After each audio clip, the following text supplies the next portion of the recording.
La téléphonie mobile en bonne compagnie avec le tabac et la dioxine. En 1992, l'ère de la téléphonie mobile a commencé. En 1999, Nokia a lancé le premier téléphone mobile grand public, appelé portable. Et en 2007, Apple a lancé le premier smartphone. En 2013, il s'est vendu plus de smartphones que de téléphones portables conventionnels. Depuis, l'utilisation de la téléphonie mobile a augmenté encore plus rapidement.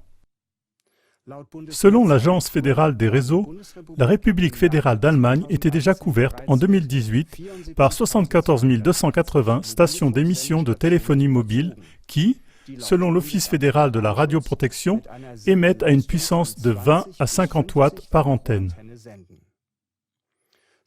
L'introduction de la nouvelle norme 5G nécessiterait jusqu'à 800 000 nouvelles stations de base avec des puissances d'émission élevées, placées à de courtes distances les unes des autres, environ 100 à 200 mètres, en particulier dans les villes.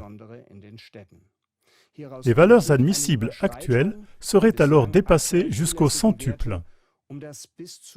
En outre, des milliers de satellites à forte puissance de transmission doivent émettre sur des orbites proches de la Terre. Au cours des dernières années, un effet cancérigène possible des rayonnements de la téléphonie mobile a fait l'objet à plusieurs reprises d'études scientifiques. Déjà, en 2002, les auteurs G. Carlo et M. Schramm soulignaient dans leur livre le danger de dommages cellulaires causés par la téléphonie mobile, ce qui, avec une grande probabilité, conduit au cancer. Depuis 2011, les rayonnements haute fréquence des réseaux 2G, 3G et 4G sont même classés par l'OMS, Organisation mondiale de la santé, comme potentiellement cancérigènes, catégorie 2B. En 2012, un tribunal italien a reconnu comme maladie professionnelle une tumeur cérébrale résultant de l'utilisation d'un téléphone portable. En 2017, une étude suédoise sur le lien entre l'utilisation du téléphone portable et le risque de développer une tumeur au cerveau a fait beaucoup de bruit. Elle prouve que le rayonnement à haute fréquence sur une durée d'exposition de plus de 10 ans est manifestement cancérigène pour l'homme. Le risque de développer un cancer est particulièrement élevé chez les personnes qui ont déjà commencé à utiliser un téléphone portable avant l'âge de 20 ans. De plus, dans cette étude, l'oncologue suédois Lennart Hardell établit une comparaison révélatrice avec des substances précédemment reconnues comme cancérigènes.